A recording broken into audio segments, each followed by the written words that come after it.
Hey everybody, welcome to my channel. Well, today I'm going to talk a bit about street photography, starting with this book that I bought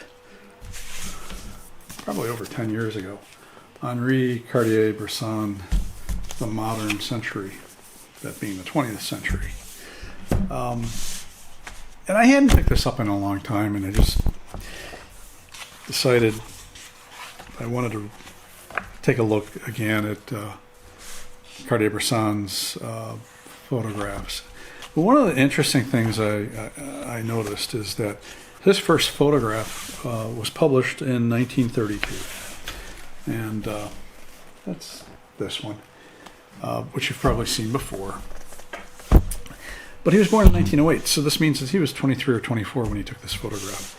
And this book goes through to the 1960s and 70s. And interestingly, I mean, of course, he got better. We all do. When you start something, and you keep doing it, you generally get better. But also the technology changed. I mean, you can kind of tell that the film emulsions got better, probably faster. Film in 1932 was not fast. He shot Tri-X, which was 400 ISO in the 50s and 60s, I believe. But it got me to thinking what it must have been like to be a young man in 1932, just starting out. And, it's kind of a big step to go out and say, I'm going to photograph things, and I'm going to photograph people that I don't know. And so I thought I'd maybe talk a bit about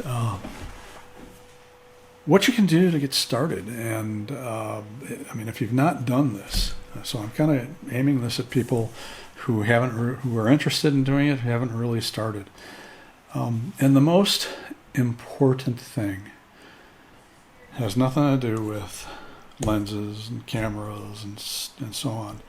The most important thing, I think, is going to an area that you're familiar with, and by that I mean someplace around your home.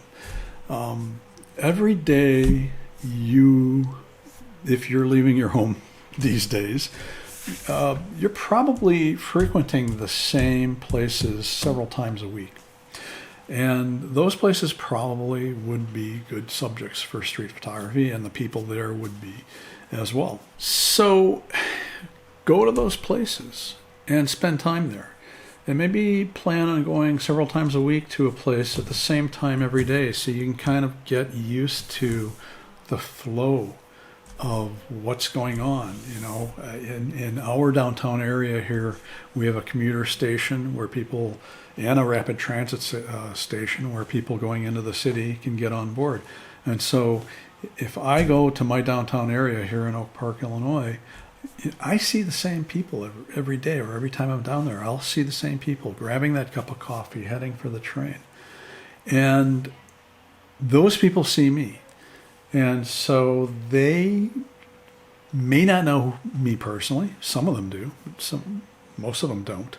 But they know I'm a photographer. And so it's not unusual for me to have my camera, or at least my phone, and to be out taking pictures. I think that is probably the biggest thing that you can do to get started, because from there you can branch out and go to further out to other cities and take photos, and you will be far less intimidated by the prospect of photographing other people. Again, I think that is more important than the equipment.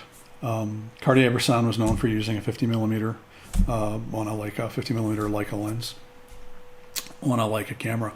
One of the things that he did was he kept that camera concealed until he saw something that he was going to take a photograph of, get that decisive moment.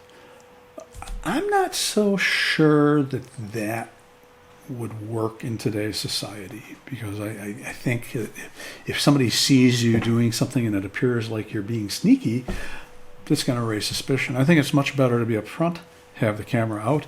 I think a smaller camera is better. I agree with that. I've shot with full frame cameras doing street photography. Even the G9 I'm filming on now is kind of big for it, although I have used it. But I think a smaller camera is better. So something unobtrusive, but don't try to hide it. I'm going to show a slideshow of photographs, street photographs that I have taken. And I think most of the time street photographs have people in it, sometimes not.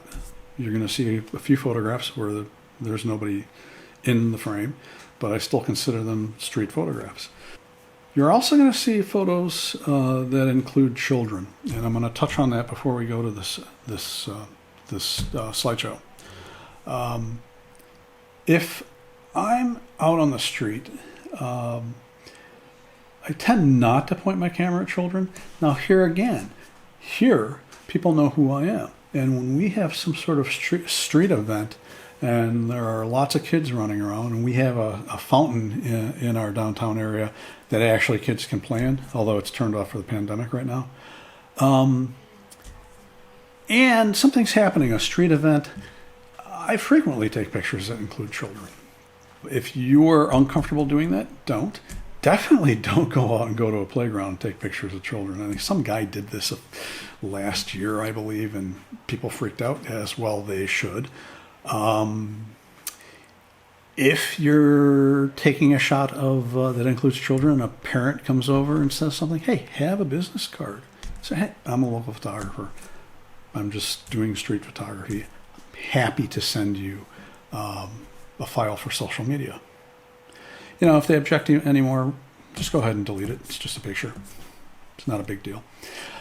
Sometimes you'll get other objections as well. You should be amiable.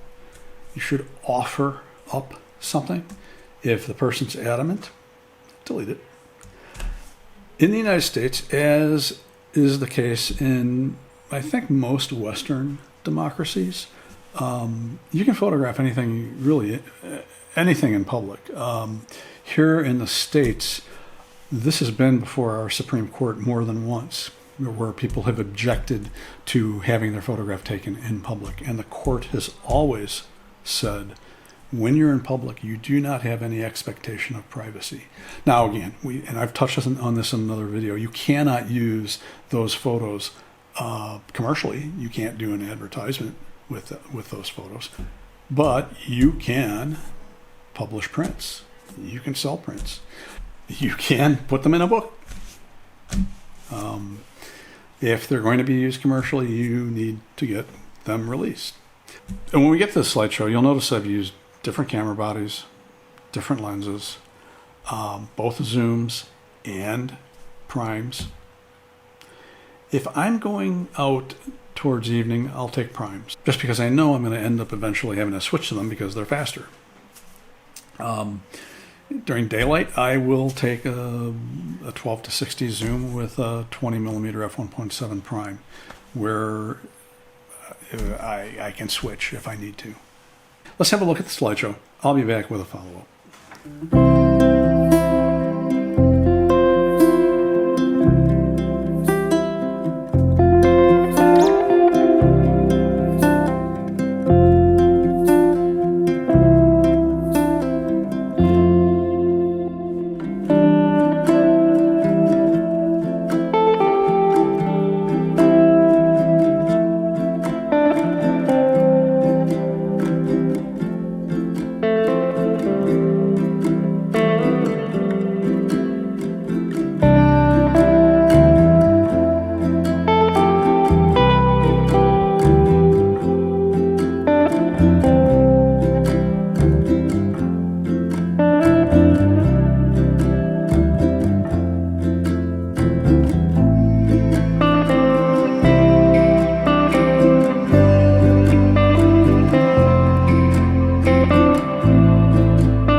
that is my little suburb.